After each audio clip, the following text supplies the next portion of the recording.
Assalamualaikum warahmatullahi wabarakatuh. Perkenalkan, nama saya Ina Dwi Sriani Rahayu dari Fakultas Ekonomi, jurusan Akuntansi dengan NIM 72114202009.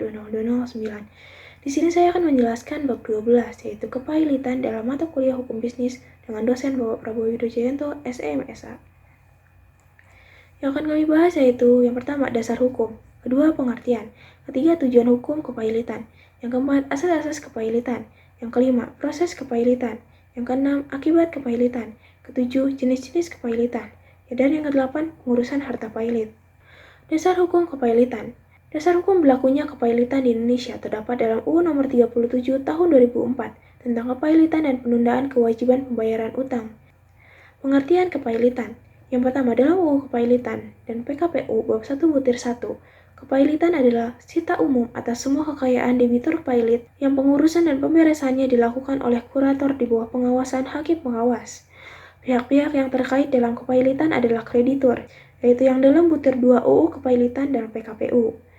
Kreditur yaitu orang yang mempunyai piutang karena perjanjian atau UU yang dapat ditagih di muka pengadilan.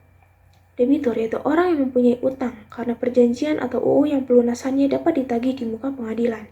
Tujuan hukum kepailitan. Pertama, menjamin pembagian yang sama terhadap harta kekayaan debitur di antara para kreditur. Yang kedua, mencegah agar debitur tidak melakukan perbuatan-perbuatan yang dapat merugikan kepentingan para kreditur. Yang ketiga, memberikan perlindungan kepada debitur yang beretikat dari krediturnya dengan cara memperoleh pembebasan utang. Asas-asas kepailitan.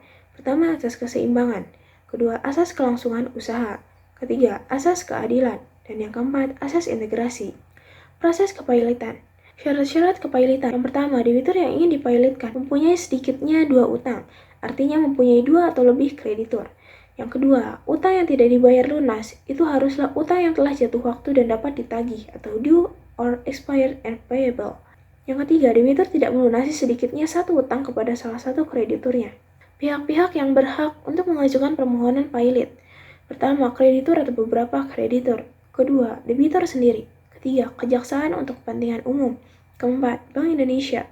Kelima, Badan Pengawas Pasar Modal Lembaga Keuangan atau BAPEPAM LK. Yang keenam, Menteri Keuangan. Akibat kepailitan. Akibat putusan pailit, harta kekayaan debitur berubah statusnya menjadi harta pailit. Segala sesuatu yang diperoleh debitur dari pekerjaannya sendiri, sebagai penggajian dari suatu jabatan atau jasa, sebagai upah, pensiun, uang tunggu, atau uang tunjangan, sejauh yang ditentukan oleh hakim pengawas. Uang diberikan debitur untuk memenuhi kewajiban memberi nafkah menurut undang-undang. Jenis-jenis kreditur. Pertama, kreditur konkuren, yaitu kreditur yang harus berbagi dengan para kreditur lainnya secara proporsional, yaitu besarnya masing-masing tagihan dari hasil penjualan harta kekayaan debitur yang tidak dibebani dengan hak jaminan. Kedua, kreditur preferen, yaitu kreditur yang didahulukan dari kreditur-kreditur lainnya untuk memperoleh pelunasan tagihannya dari hasil penjualan harta pailit, asalkan benda tersebut telah dibebani dengan hak jaminan tertentu bagi kepentingan kreditur tersebut. Yang ketiga, kreditur separatis, yaitu kreditur pemegang hak istimewa yang oleh UU diberikan kedudukan. Dalam hal ini, kreditur separatis lebih didahulukan daripada kreditur konkuren maupun kreditur preferen. Pengurusan harta pailit. Tahap pengurusan pailit adalah jangka waktu sejak debitur menyatakan pailit. Kurator yang ditetapkan dalam putusan pailit segera bertugas untuk melakukan pengurusan dan pemberesan harta pailit di bawah pengawasan hakim pengawas, meskipun terhadap putusan tersebut diajukan upaya hukum baik berupa kasasi ataupun peninjauan kembali.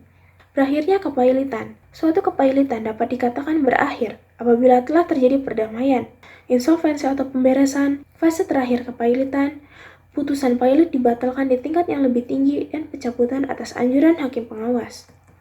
Sekian presentasi dari saya, mohon maaf bila ada kesalahan. Terima kasih. Wassalamualaikum warahmatullahi wabarakatuh.